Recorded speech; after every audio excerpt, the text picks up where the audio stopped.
Hello and welcome to In the Pocket. My name's Jonny. And my name's Chris. Two totally average bass players, and we're here to talk all about that bass.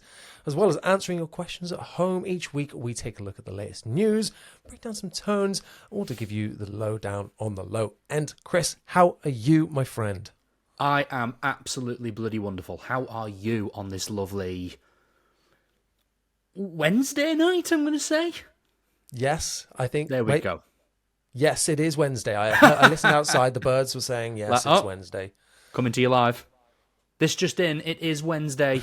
It's Wednesday, my dudes. Yeah, I'm doing good, man. I'm doing good.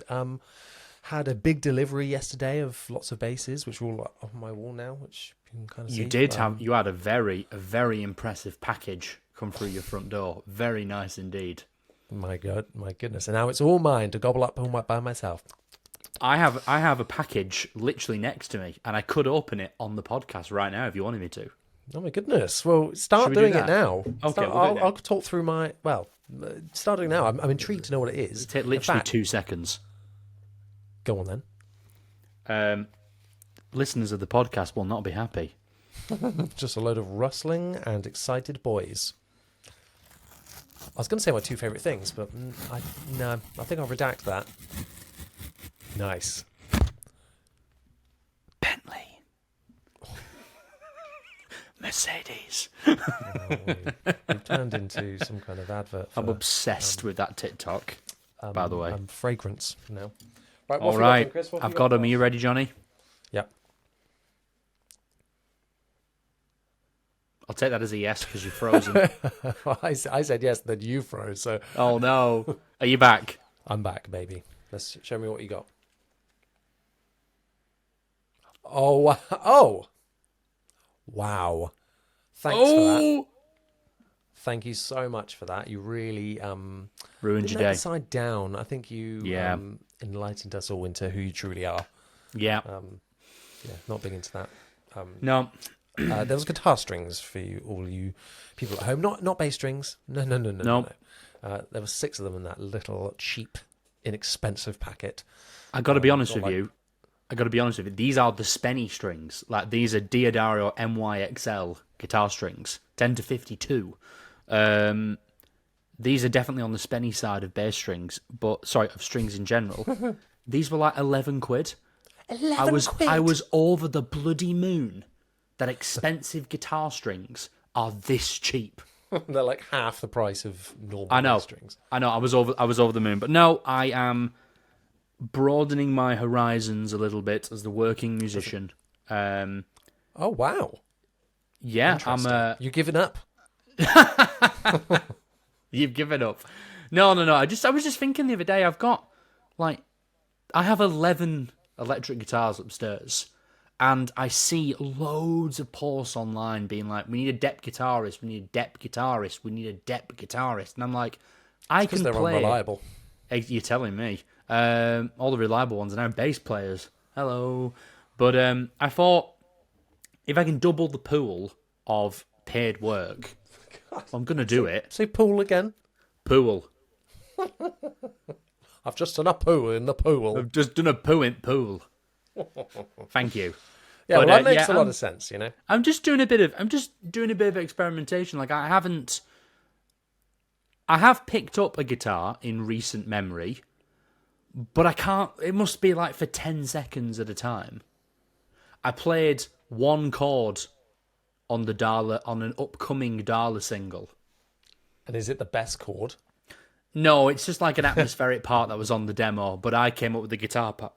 Excuse me. Fantastic. I came up with the guitar part on the demo, and then when we got to the actual recording, Jay, the guitarist, was like, "What's that bit?" Because I didn't do it on the demo, so I went, "Oh, it's this."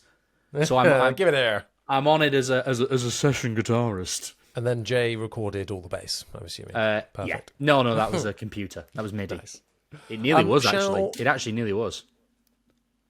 What? I was really ill. Leading up to. You told me this before. Yeah, I had a murder cold. 3 weeks, nearly all of December, I had a murder cold.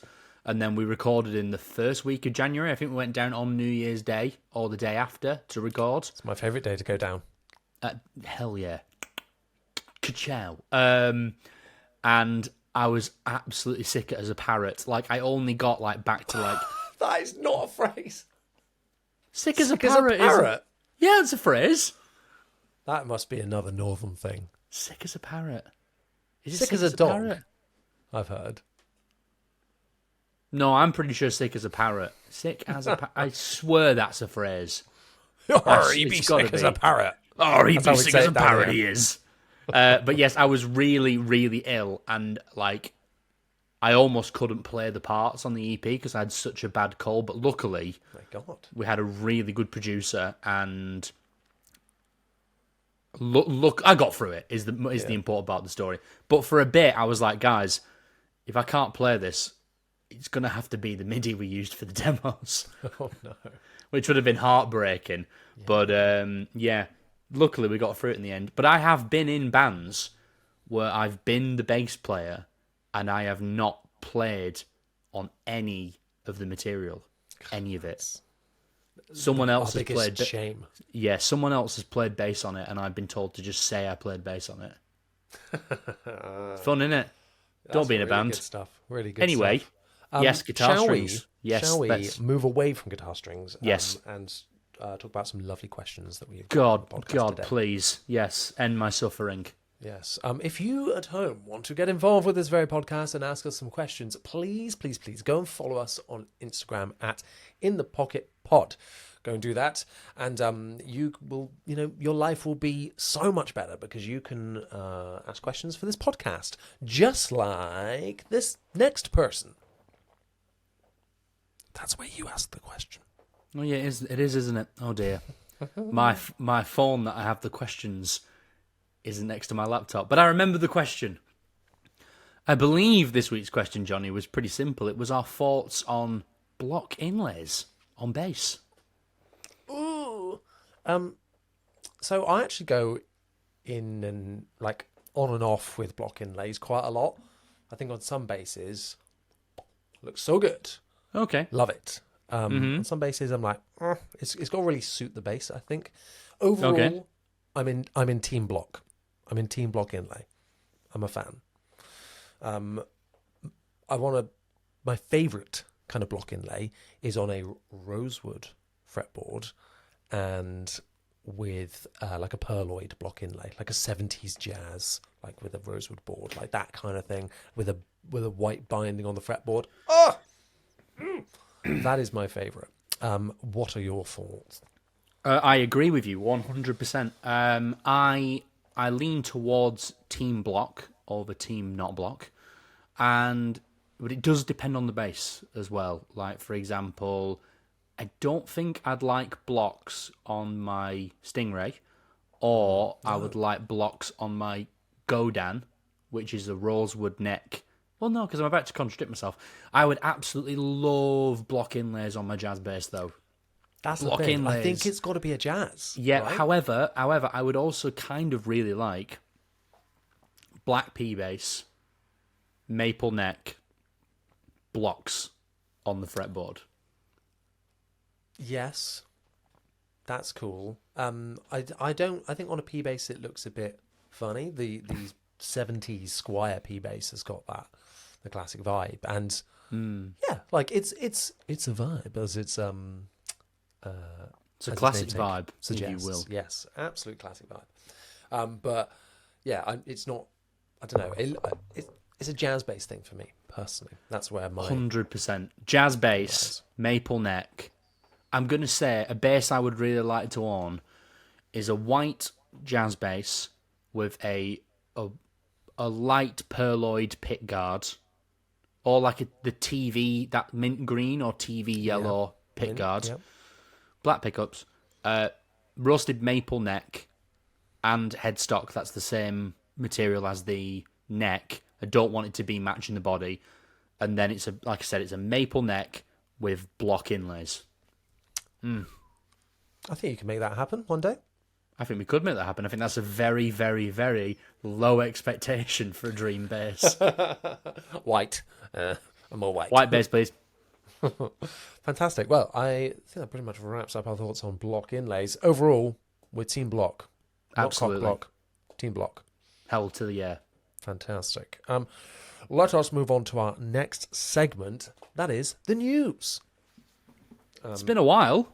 Yeah, it has been a while, hasn't it? It's been giving us some time for some news to start rolling in, baby. And rolling it has. The first news bit I want to talk about is kind of one we've spoken about a little bit before. If you're listening to the podcast, you would have heard us talk about the leak around the Fender Vintera 2, the sequel to the Vintera series. So they're kind of vintage-inspired guitars and basses. And we've got some really nice additions and fresh looks. You think, like, how can they freshen up a vintage reissue thing again? You know, like, they've already done it. What else can you do? But I really like what they've done here, and we'll talk about it now. I do have Fender's website up. I'm going to try and share my screen, and so we can, for the visual side of this, we can have a look at what that looks like. We're in uncharted podcast territory here. Here we go. Whoa! Oh my God! Wowee! Well, here we go. No, I actually can't see it, but I hope you can. Oh, okay. Well, it's saying sharing, so I've got it. Got it. Oh, Professional broadcasters here. Nice. So I'm on Fender's website now.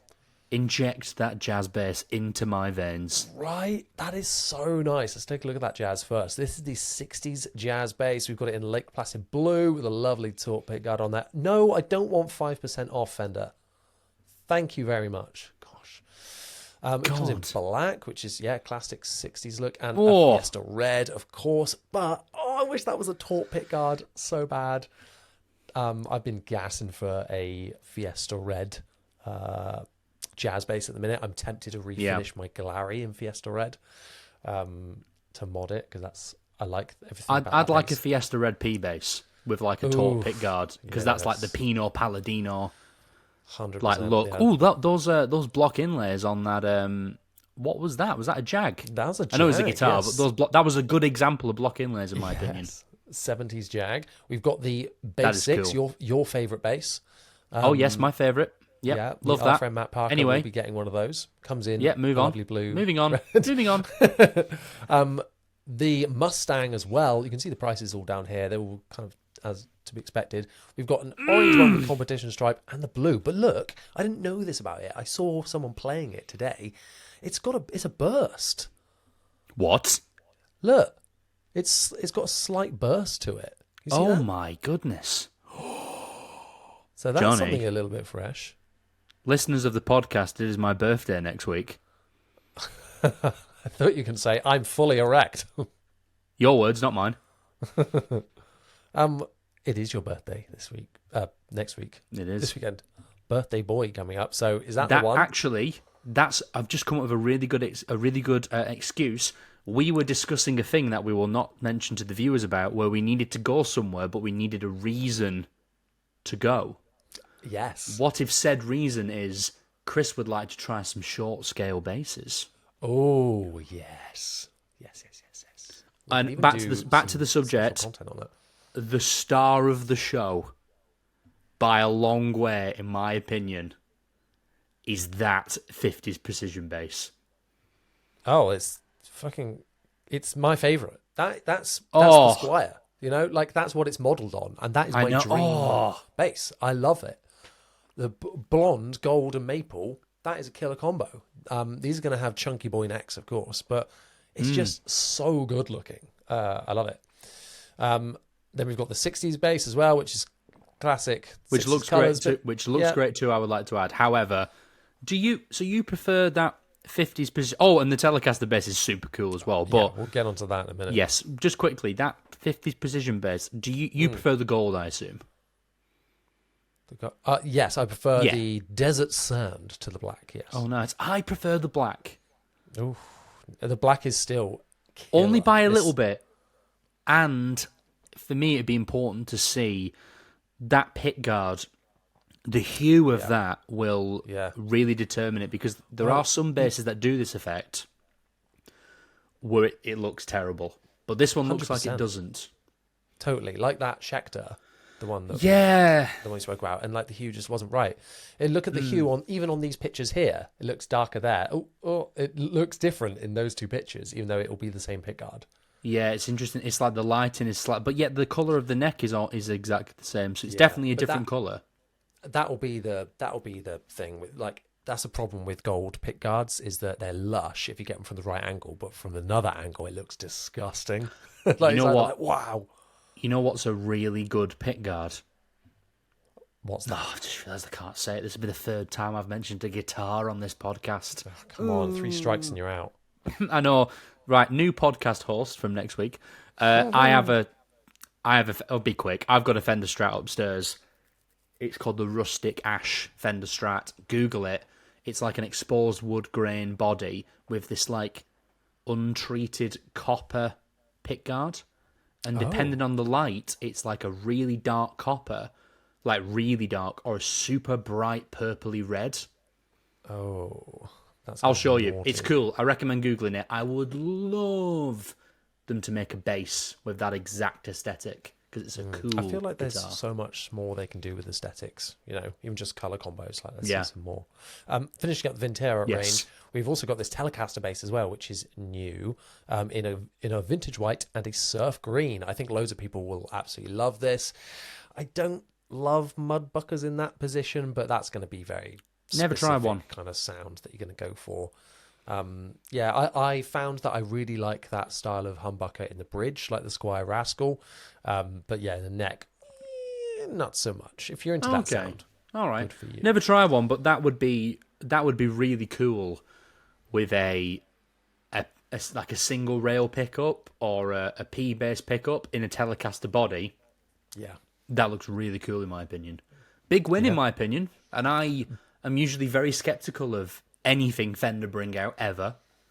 yeah. Well, I think they've done the right thing. It's the vintage stuff, but given us what we didn't have last time and some little curveballs in there as well. So very, very nice 100%. indeed. Let's move on to the next bit of news, and it is on the other side of the household name, should we say? Well, no, but it's Gibson. Gibson. Oh, we're doing that have one brought first. out- Okay. Yes. Sorry. That seemed like a smoother segue. We have got a new Too late. bass from Gene Simmons out of the blue. He's had a couple of signature Gibsons over the years. He had one, I feel like last year he had a new one. He had the new Thunderbird. And now Yeah. he's just got another one. No, was that not Rex This is Brown? Or did I'm Gene pretty sure have Gene one as Simmons well? had one as well. Yeah. But he's like the ultimate. He's like the ultimate cash grabber. Like Kiss are like the worst band for this. The worst than Motley Crue for this. Well, it's going to get worse for that and when you see the price. I've seen the price. I was absolutely mortified. But anyway, please go on. I think that this is like kind of cool because it's a little bit different. It's not just like, oh, here's my black version of this guitar, whatever. It's a bit different. It is an EB0 bass, but it looks a lot better than like your standard SG type bass or one that you've had before in that kind of configuration. It's got that mudbuckery type thing near the bridge, like I just said. I quite like that. I think that's pretty good. I don't think this will be that good, just because classic Gibson, I don't know. But look at that price, £7,200. Who, in their right mind, unless you're a massive Kiss fan, is going to buy that? Like, I'm a really big Kiss fan, and I have excuse me. I have 3 big problems with this bass. give it to me. First one, the price is a joke. That is absolutely horrendous. To pay that much money for a guitar and or bass is ridiculous to begin with. But for something that is like a production model, kind of just not keen. Number 2, scale length. No, I would rather. I don't even think Gene Simmons plays like a medium or short scale bass. Well, apparently it's a callback to some live TV stuff that they I've seen did that. Yeah, and they had before. I can see here it's a 30.5, so it's not a short scale because the short scale's a 30-inch, Chris. No, it is a short scale. you just fully sniffed your own fart there. Yeah, and it smelled good. You did the Jeremy Clarkson like, oh, it's actually a 32 because. Please continue. Yes, and it's yeah. I think it's like oh, that's cool. I'd be interested in this if it was like £350. Like. But sadly, it is far from that. So it's a no from me. No from me. It's a big no from me, and I have one final reason why I'm very anti this bass, and it's also why I'm quite not on Team Kiss ever again now. So he's on Team Snog. Hell yeah. Kiss were the second ever band I saw live ever. First one was Metallica. Second one was Kiss. Third one was Feeder, and they were really good. But anyway, Kiss, second ever band saw live. Amazing. Big key moment for me of like kind of I want to play music as my thing now. That's like, like, oh my God, that kind of thing. I went with my uncle, long story short. Uncle, he's not here anymore. We'll put it in that term. So, when I saw Kiss at Download 2 years ago now? Yeah, 2 years ago when they headlined, that was meant to be their last ever UK show. It was like on the farewell tour. I think you know where this is going. Yeah. And that was a nice little moment because I went with my mum, and it's my mum's brother who'd passed away, and it was like a nice little. It was almost like a full circle. It was like I saw Kiss when I was 12/13. It was something that inspired me to want to be a musician. I'm now seeing them again at the age of, would I have been 27? Yeah, 27 at the time. And oh look, I'm a musician for a living. That's my job. I just literally pulled the plug on my day job and decided to go full-time as a musician 3 weeks before Download. So I just started. I was like, I've done it. And it was nice, a little nice full circle moment for that. Me personally, my career, bit of a grief thing and like a family thing. Thought cool. And then they announced more dates. And now, every time I listen to Kiss, and especially when I see, I'm going to say it, when I see crap like this on the Gibson website, it just makes me go, ah! And it doesn't. That's why when I saw this first, I was like, this can get in the bin. I'm not keen. For a band that aren't supposed to exist anymore, that are now touring still. But look. And then bring this out, which is not a £7,000 bass. I mean, that case is really nice, but still. No. It's a wild price, let's be honest. It's crazy. A no from me. Yeah. Well, I'm hoping the next one will not be a no from you. Good segue. Across the pond. Let's bring both the segues in, Yes, good work. Yeah. The next one I want to talk about is Ashdown Engineering. Hey, Chris, Ashdown, they make amps, right? Did you know they also make basses?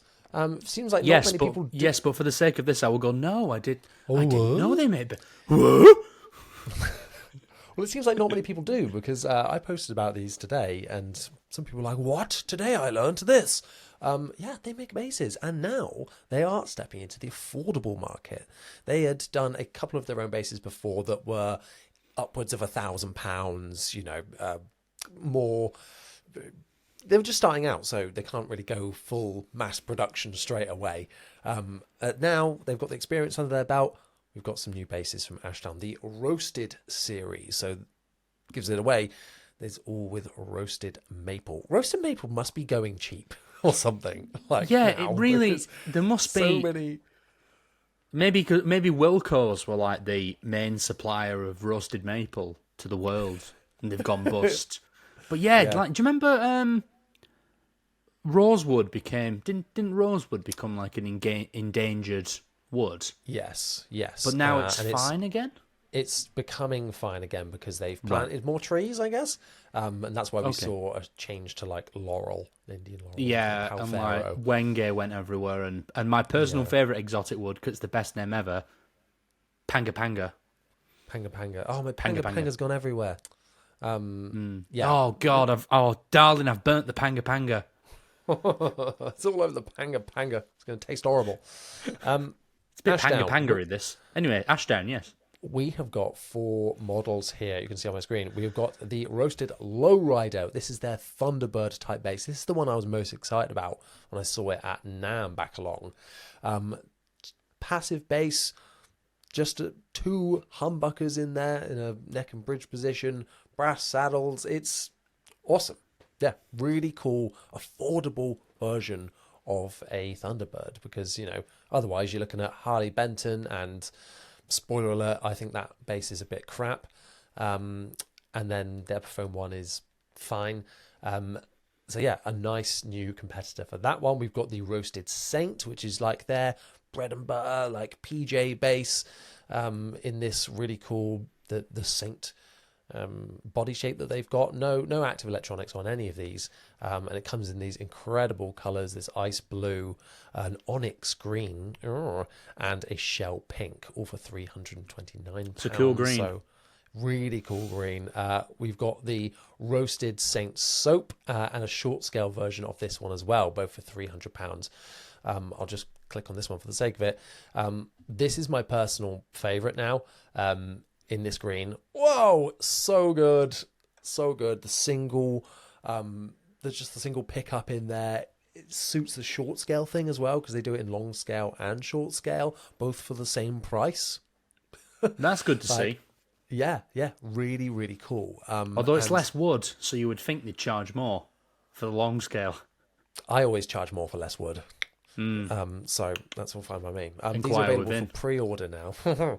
Available for pre-order, like I said, in the green, the blue, and the pink. Great finishes, great specs, and a great price. So yeah, I have got them on my wall behind me here as I unbox them today. And yeah, spoiler alert, I'll just say that they're very, very good.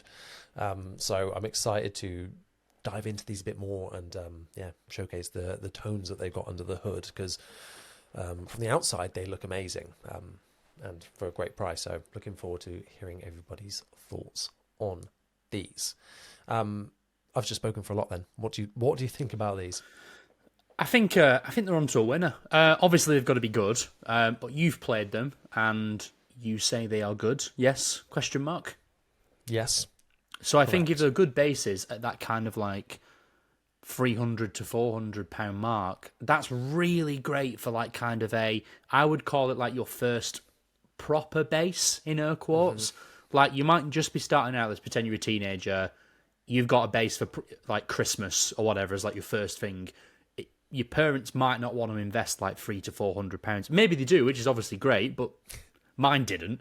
So your like first instrument of that style might be like kind of like the £100 to £200, you know, might be something that you just kind of get used to for your first like 6 months, and then you go, okay, I actually want to learn, or I'd like to own something that's a little bit more resilient in the gigging department, something that's going to sound a bit better, it's a better investment in terms of quality, and it'll last a long time. It sounds like this is going to perfectly sit in that market. And also, you are buying from a very small independent company, as opposed to going to... That's another great point, actually.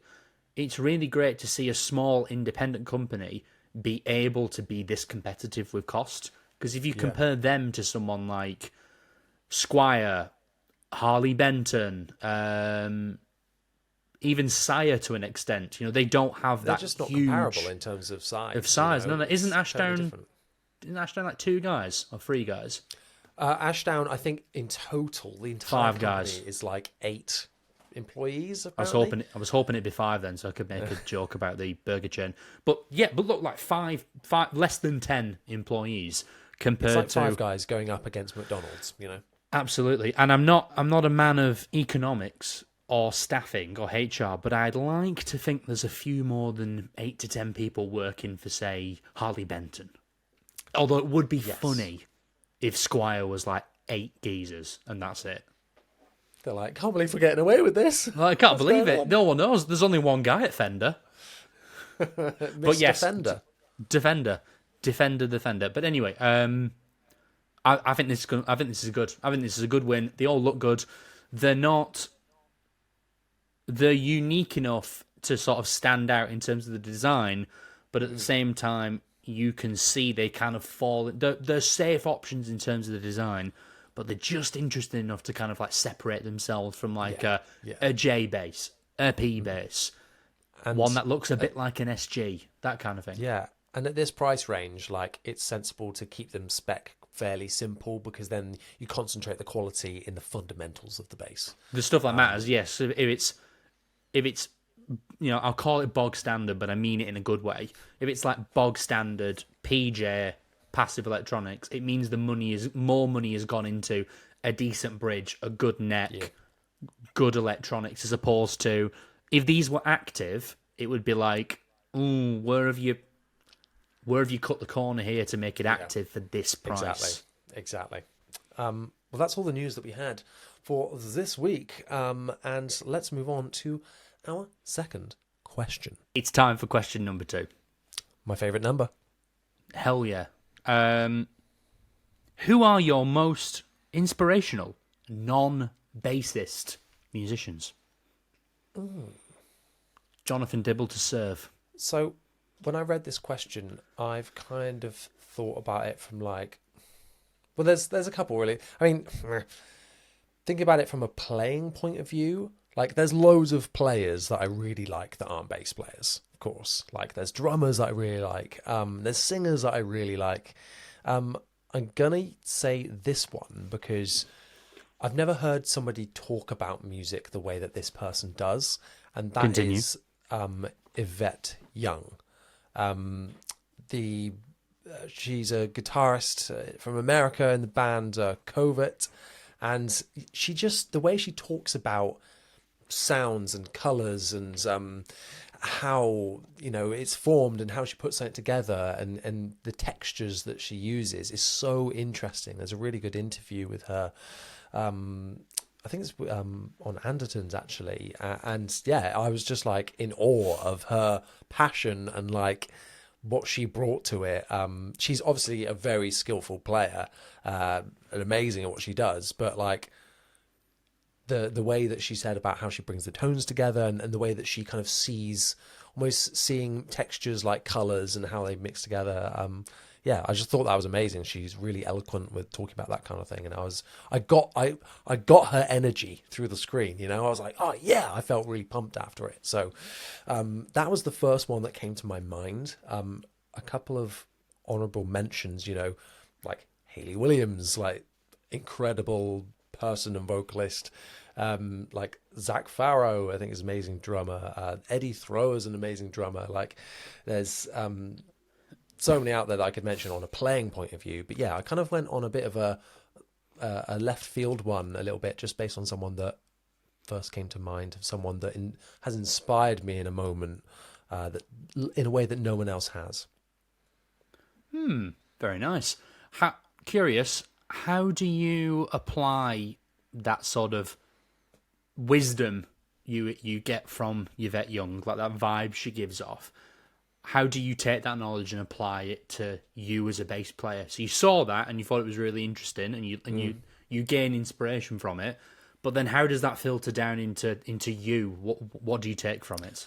I think it helped me visualize effects a little bit more, like understanding what this tone needs or like what this mix needs. And I can kind of, I looked at it from a different way, not just using my ears, but almost like using my eyes at the same time and thinking like, well, this is what it kind of looks like. And if it needs like this fuzzy low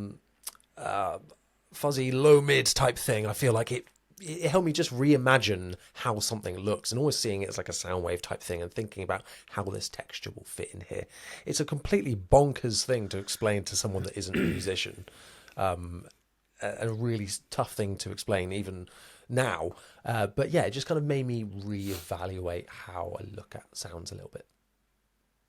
Interesting. Food for thought, indeed. I've worked a gig that Yvette Young has played. I did not play with Yvette Young. I'm going to clarify that. I was doing a job at a venue that she was playing at, and I met her. She's very nice. There you go. You were cleaning the bogs. Like, oh, hello. Yeah, all right, love. You're right. Who would I pick? I'll do 2 quick honourable mentions, and then I'll do the main one. So I'd say, if I had to do 2 honourable mentions, I'd say as a non-bass playing musician, I'm sure he does play bass, but I'd say I really like Rick Beato, the YouTuber. I know he's not just a YouTuber, he's a producer and a songwriter and an educator. I really, really like the way he processes information and trickles it down to the user.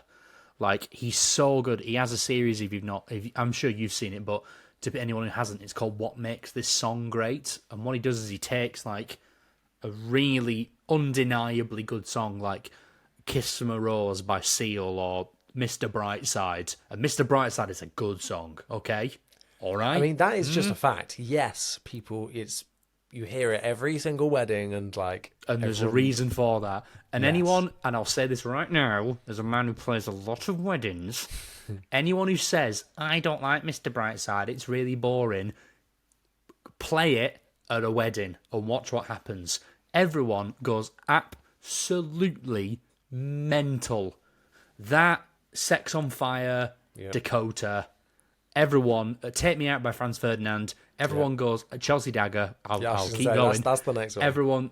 Everyone goes absolutely mental. I know you can sit at home and listen to them and go, oh, I don't like it, but it was almost as if it wasn't written for that moment. It was written for the live arena in mind. But anyway, Rick Beato is really good at taking what many would, at face value, perceive to be complicated music theory.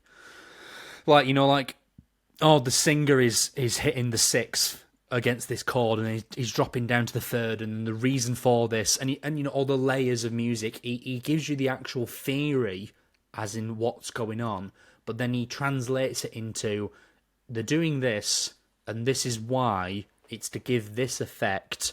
This is why it's a good idea. And it's very top-down, breaking everything down. Love that. Big fan. Yeah. Second honourable mention as a non-bass playing inspiration, and I'm sure he plays bass as well, big John Mayer fan. Very big John Mayer fan. I think John Mayer is a great songwriter. He's a great guitarist and great musician. And again, I just like his attitude around music. It feels very non-gatekeepy. Like, last night I watched a 20-minute video of him explaining how you can play major pentatonic and minor pentatonic at the same time. And it was not something I would expect, like, a musician of his level of fame. And it was on an Instagram Live. It was a screen recording of an Instagram Live put on YouTube. And it's just him sat in his living room, iPhone, front camera, because it's Instagram Live. There's no fancy tech setup. It's just the guitars on the floor, the guitar amps on the floor next to him, and he's just talking to the camera. It's not really scripted. It's a bit of a mess, like that kind of thing. And I just like how there's almost like a barrier that you would sometimes see from like a normal person to like a superstar pop star kind of thing. And I think John Mayer is very good at smashing that boundary down as much as he possibly can, to almost be like, he's just a guy who plays guitar. And I really like that. I hope if I ever get to those lofty expectations or achievements of a career, I can be like that. That would be great for me. Final one, because I've spoken for a lot now. Big non-bass playing musical inspiration by far. It's James Hetfield from Metallica. All day, every day. That's the one.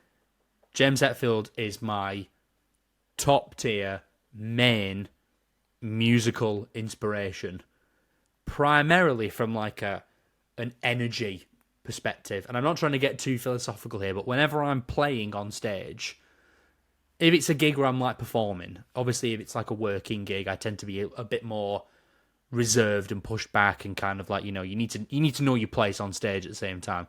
You can't go throwing like some James Hetfield headbanging at a wedding, although saying that I have quite a lot. But yeah, James Hetfield is like favourite guitarist of my favourite band, super tight musician, great songwriter, even in his 60s now. Like, I saw him in June at Download.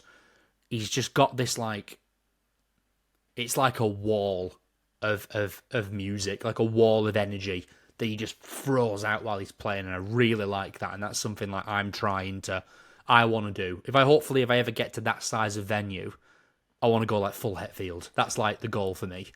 So yeah, that's kind of the non-inspirational ones for me, I'd say. The non-inspirational ones. Oh, yeah. Sorry, yeah, that's right. I made all that up. Newsflash, Chris hates James Hetfield.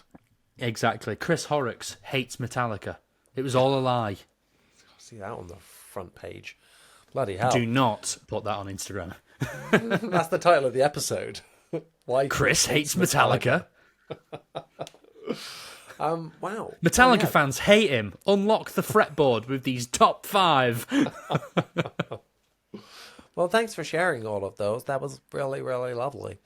I think inspiration can come from anywhere, really, can't it? And often unsurprising places. Even if you don't listen to their music that much, someone can inspire you in a way, or not really, there's little moments like the Rick Beato one, you might not be a fan with all of his back catalogue of all stuff he's done, but there's moments where he's explained something really eloquently, or you're just like, yeah, I get it. You make sense. I like you, kind of thing. Where it can just kind of click with you, I think. Absolutely. I think someone that does that for a lot of bass players, who is a bass player, is Ian Martin Allison, who brings that energy, and a lot of people in the bass community and probably outside of the bass community are like, yes, this guy loves what he does, so yeah, Ian, if you're listening, come on the podcast, man, come on, let's do it. Shall we move on to the next segment? I think we should move on to our next and final segment. Wow. Wait, have we figured out interludes yet? No. I would have thought you could. Oh, you don't want to do it now? Okay, that's fair enough. I think just do them without, It's not like that much. It's right? like we gave you video, but at what cost? Yeah. What else do you want from us? Let's cut down on the editing. 100%. Bugger that. Absolutely. All say it with me now, everyone. Bugger that. It's not the final segment. It is that tone you own. Oh, Chris. Yeah, I forgot we were doing that. Whoops. Yeah, because you have brought along a tone for us to listen to, these lucky listeners and myself. I've already had a listen, and it sounds mighty meaty. Would you like to explain or tee it up before we kick off? I will indeed tee it up. So, pretty interesting one and pretty simple one this week. It's just a quick little tone experiment I was doing earlier on in the week for a gig that I have. Well, it's on Friday for us, but at the time of everyone listening to this, it will have been a gig yesterday. Yesterday. So hopefully that makes sense. Essentially, I'm playing a wedding on Friday. The band are playing Kids by MGMT, but they don't have a keyboard player. Or they don't have a keyboard player that can recreate. They do have a keyboard player, but they can't recreate that specific synth sound. So I said to them, I'll have a go. Why not? So what you're going to hear now is essentially, it's my Stingray straight into the quad cortex and then out via XLR into Logic, and then that is what we hear. You're going to hear 3 sections or 3 stages. The first one is the clean tone, which is pretty much compressor, SVT into a dark glass 2x12 cab emulation, not an 810, because I'm enjoying the stock 2x. I think it's 2x12. Yeah, I think it's a 2x12 neodymium speaker amp sim IR thing, whatever. That's the first section. Second section you hear is kind of like I've turned a chorus on and I've turned a fuzz on, but the blend is a bit too high on the fuzz, so you are losing a little bit that low end. But it's just a 3-stage experiment. And then the final stage is an octave with a chorus and a fuzz. But the interesting thing I've discovered is the fuzz is blended. I'm using 2 rows in the quad cortex, like you could do with the Helix, for example. But what I'm doing is I'm boosting loads of low end on the clean blend, the clean side of the signal path. But I'm also rolling quite a lot of high end off. So the blend is kind of just I think it's only going up to like 400 hertz, I'm going to say. And then the fuzz is taking over everything else. And then I don't attempt. I think I nail it, to be honest. I think if you listen to Kids by MGMT, I reckon I'm pretty close here in terms of the bass tone. And I guess we'll play it now. Let's have a listen.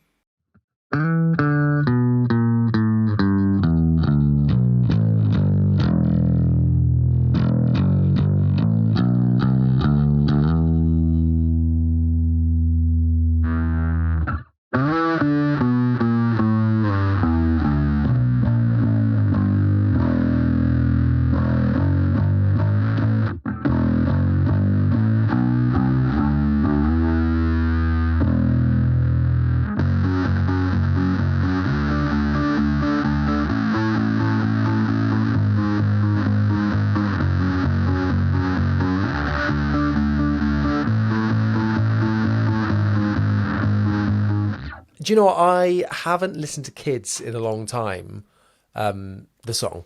And I also ignore children regularly. Yeah, I was listening to that then. I thought, yeah, oh yeah, I remember how that bass tone sounds. And you're right. I think you nail it. It sounds so good. So good. Thank you very much. Did it take you, how did you approach it? Did you look up anything about how that was made? Or were you just like based on ear, like kind of what this sounds like? No, just the standard, every bass player wants to play synth now. So I did a fuzz, I did a chorus, did the octave, obviously. And then the thing I kind of wanted to experiment was this like high pass, low pass thing that I'd seen.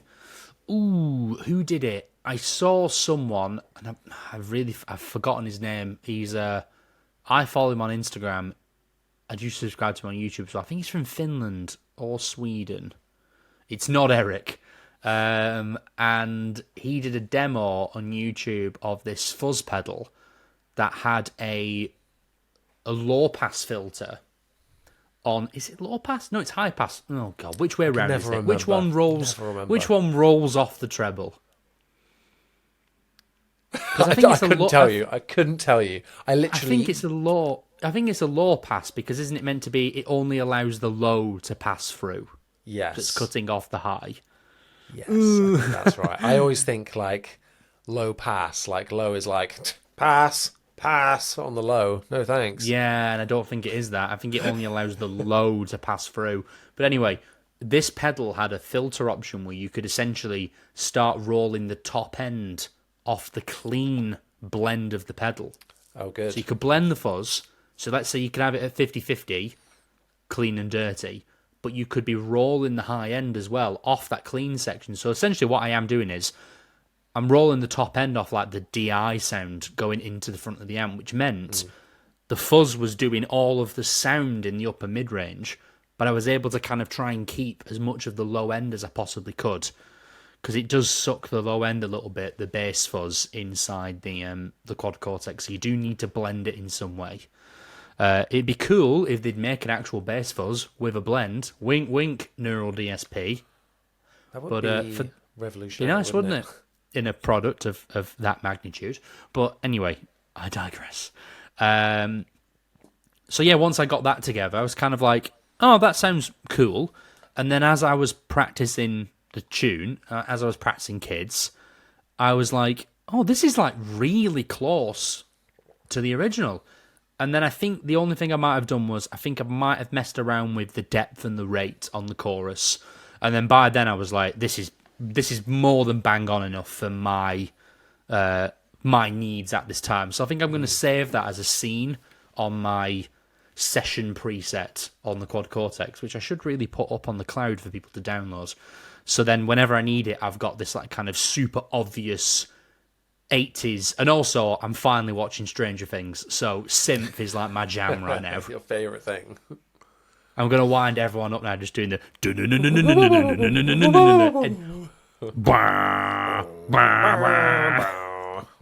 it's a good show. It's a good show. Shave your head next as well.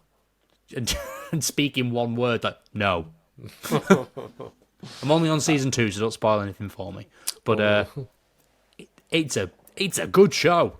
I am enjoying it a lot. You just wait. You just flipping wait, man. Oh, I'm waiting. I'm enjoying it. Season 2, episode 3, I believe I've just watched. Have you? Wait. So you must have known some things about the latest season, right? Well, no, I've been quite lucky where I've been able to dodge loads of it. Everything I kind of knew has already happened in the show. So I've virtually... The only thing I know about is I've watched the first sort of 20 seconds of like the Master of Puppets bit. Oh. That's the whole bit that I was like, Chris is going to lose his mind. I know. I'm aware of that bit because what I do is at jam night, I'd play the start of Master of Puppets constantly for people. Yeah. I just play that bit all the time because I've been playing that relentlessly since the age of like 14. So, but apart from that, in terms relentlessly since the age of 14. Oh, I've been doing that too. Often while listening to Wait, what? Knitting. Anyway, James Hetfield, biggest inspiration. Interesting. Anyway, in terms of Stranger Things, though, don't know anything about the plot. I don't know where it's going. I don't know anything about it, which I'm really happy about. So, nobody spoil it for me, please, or I'll be really, really, really pissed off at you. Well, I'll be sure to be dropping some hints in this podcast. Okay. That was not a clever hint, by the way. Okay. So, nice. Well, I think you did a bang-up job of getting that tone. Let us know how the gig goes, because I bet they're going to be well chuffed with that. I will try, and I'm taking the GoPro, so I'll try and film that bit, and hopefully people can hear it. It might be a bit tricky because I'm on a wedge for that gig. I'm not taking an amp because they're all in ears except me. So I'm going to be on a wedge. So hopefully the camera picks it up. I am actually considering buying a little recorder that can live on my pedal board.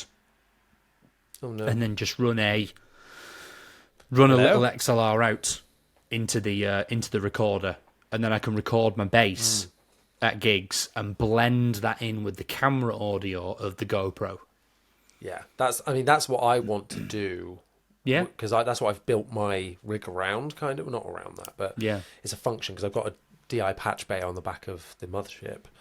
Yeah. I've got a splitter going, so it takes the cab sim signal that I'm sending to front of house, and then it just goes to another DI out, so I can have that going into some kind of recording device. Yeah, like a little Zoom recorder that records onto an SD card. Yeah, I think I would like to do that, because the problem I have the only problem I've got is with the GoPro footage is the GoPro microphone's really good. I think it's a really good microphone, but I want to have a little bit more of the actual bass tone just to blend in, especially because the purpose is to, at the end of the day, one, like, promote me.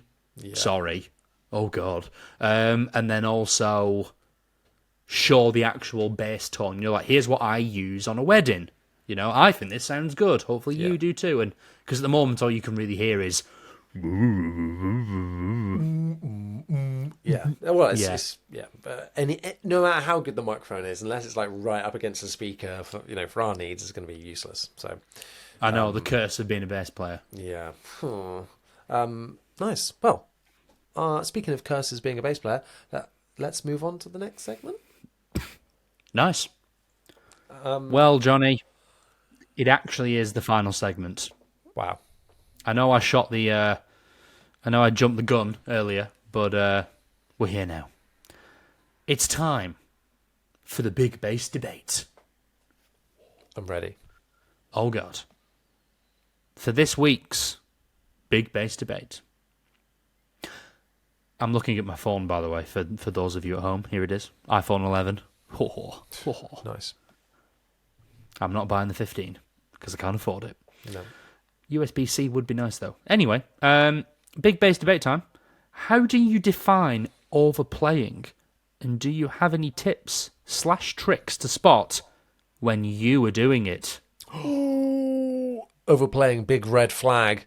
I thought this was a good question because it's funny, isn't it? It made me think, like, God, us bass players have to worry about that, and then like guitarists and drummers are probably like, I'm going to do as much as that as possible. That's my whole point. And we're like, no. What? Well, I don't know. I don't know. No, you could get in just. I reckon you can get in just as much trouble overplaying as a guitarist and a drummer. Oh God, I've played with some drummers who have no understanding of the context of like leaving room for anything. Well, I think that's what defines overplaying, really, isn't it? And what we always need to be mindful of is that it's for the song. You can't all be stepping on each other's toes and climbing over each other to get to the top spot at the same time. It just doesn't work and just sounds awful. I think unless the music calls for it, which it rarely does. In my line of work, it rarely does.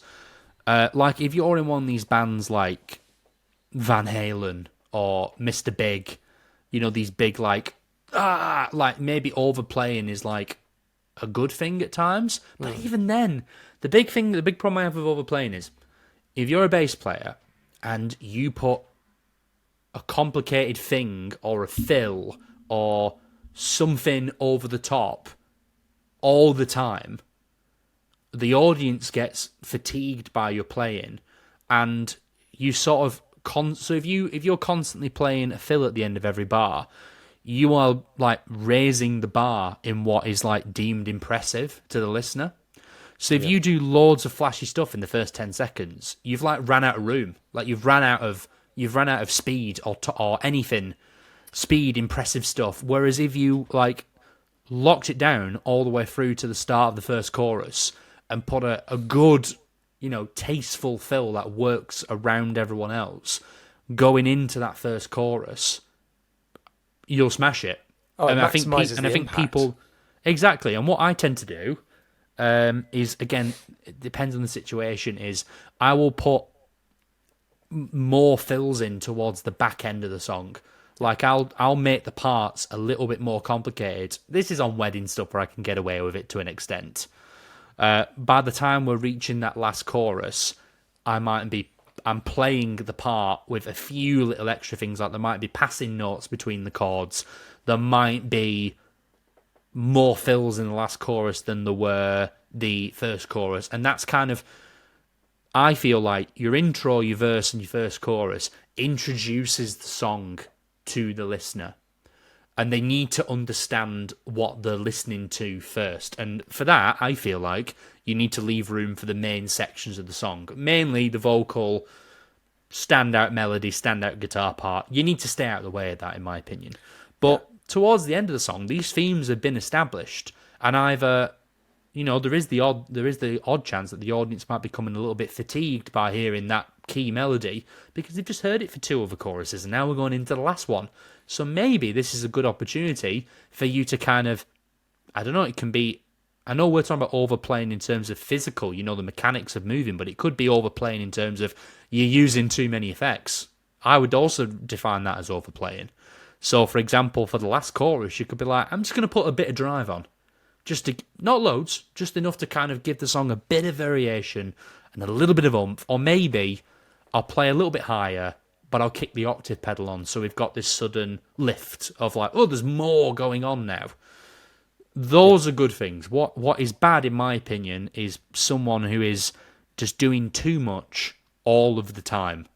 So I get annoyed. I get annoyed at bass players when I see this because I want to hear the bass part. I want to be inspired by your bass part. But if you're sticking loads of slides in, passing notes, loads, you're pissing me off. Is the short way of describing it.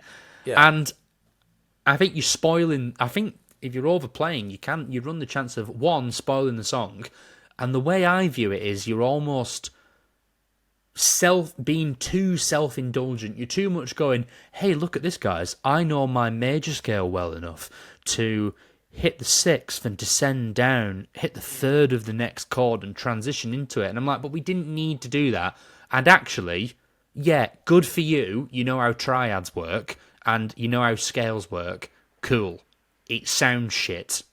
Don't do it. Yeah. It's truth bombs being dropped in this episode.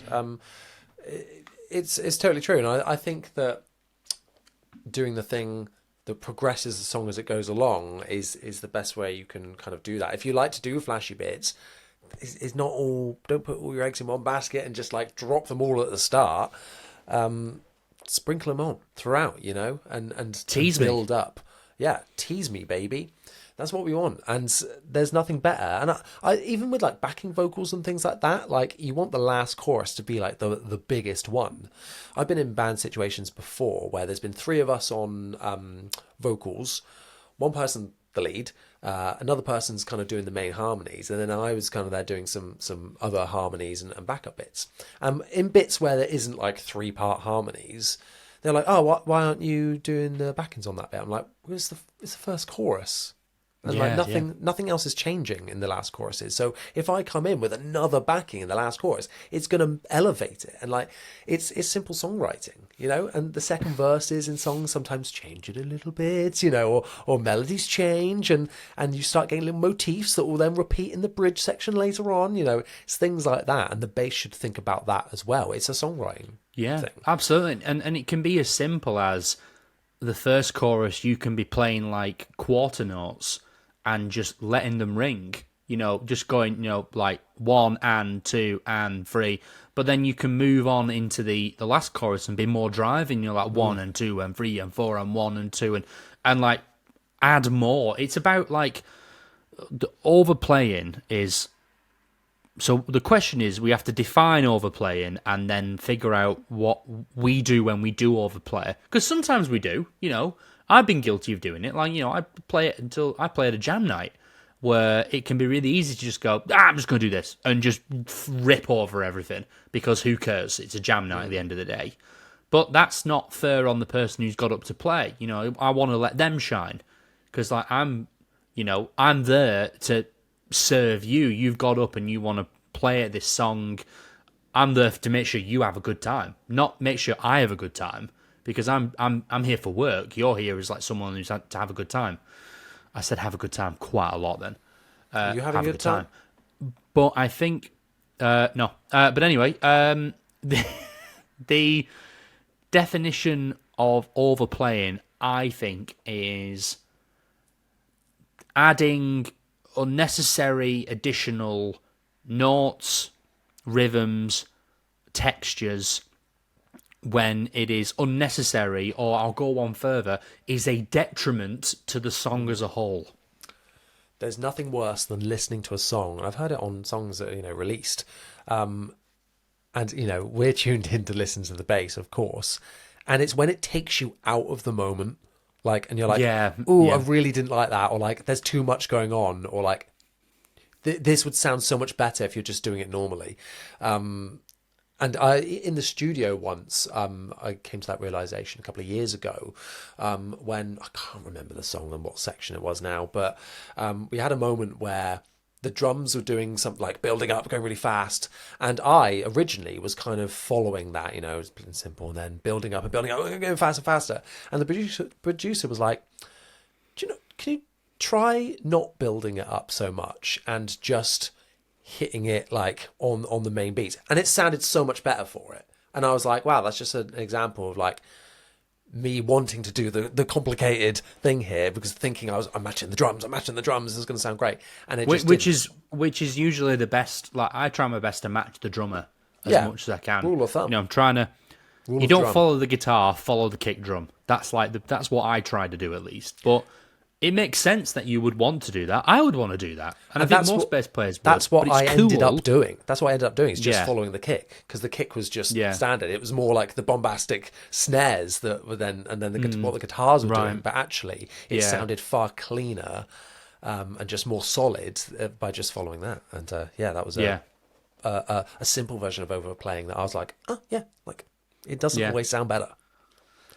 But the concept works. The worst one for me is when you're moving through like a chord progression and the bass player is like transitioning between the chords with like long fills. You know, like maybe like you're playing for, I don't know, 3 beats of the bar, and then the full last beat is some sort of 16th note or 16th note run that land almost like walking bass lines, but in a genre or a song that isn't suited to playing that kind of thing. Because walking bass lines are sick. I love walking bass lines, but it's not gonna work all the time. It's like, could you imagine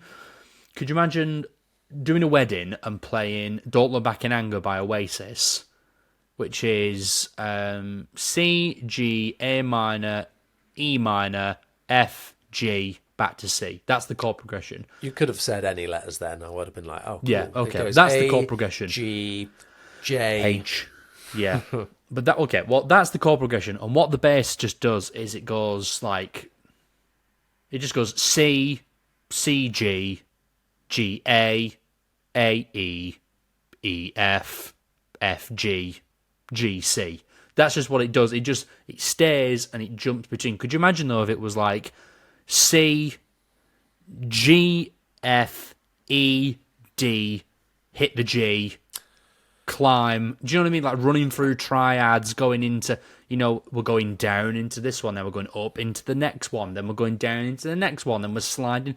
It would, for me, it just ruin it. That's the only. I'm not going to give a fancy explanation. Straight up, I think it would just spoil the song. Yeah. Well, it changes the rhythm and the thing that everyone's moving to. Yeah. Then it's less simple. Yeah. It's like, and you want the song to be, particularly that song, is quite accessible, for a lot of people. Absolutely, and it's food for thought. It's like, you can, but should you? Yes, and I think that's an important thing to look at as well. Is you can listen to what is being played, but then also what isn't being played. Like maybe that's where you need to be doing your bits, where there's a gap, maybe. That feels, sometimes it's based on feel, when you think, I could do with a little like bass fill there. There's a couple of Foo Fighters tracks from the tribute band that,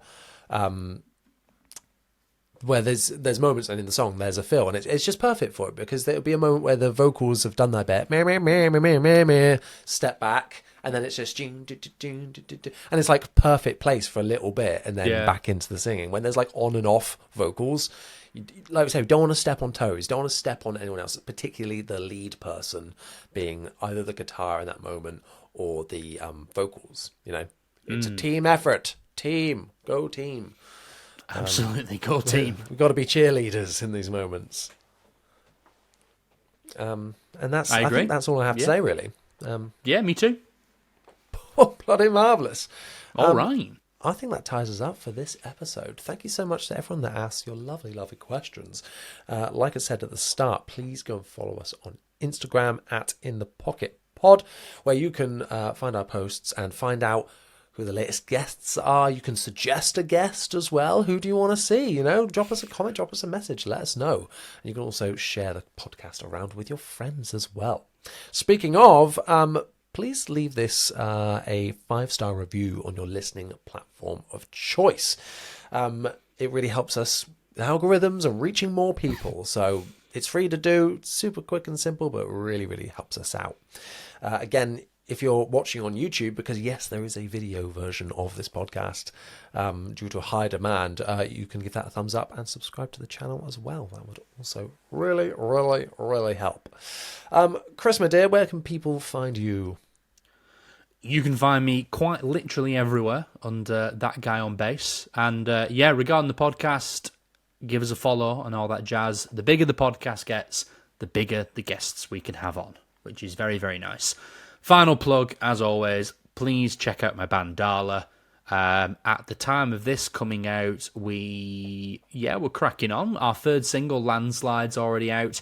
If you've heard of the band As Everything Unfolds, Charlie, the singer, does a lovely bit of screamy in the middle bit of that one. It's very good, I recommend. And we have many, many things in the pipeline, which I don't want to say big things coming soon, but big things are coming soon, as always. The big things continue to be soon. So please give us a follow and all that lovely stuff. That would be very, very nice, because being in a band is hard. Big time hard. So yeah, definitely go and check out all that good stuff. Thank you, Chris. For myself, you can just find me on Instagram at Jonny Dibble, and the same name on YouTube. So make sure you go and subscribe over there for weekly bass content and reviews and such. If you like those new Ashdown basses I'm pointing to right now, definitely go and subscribe on next, and I'll be reviewing them very soon. Once again, everyone, thank you so much for listening. We'll see you next time. Ta-ta.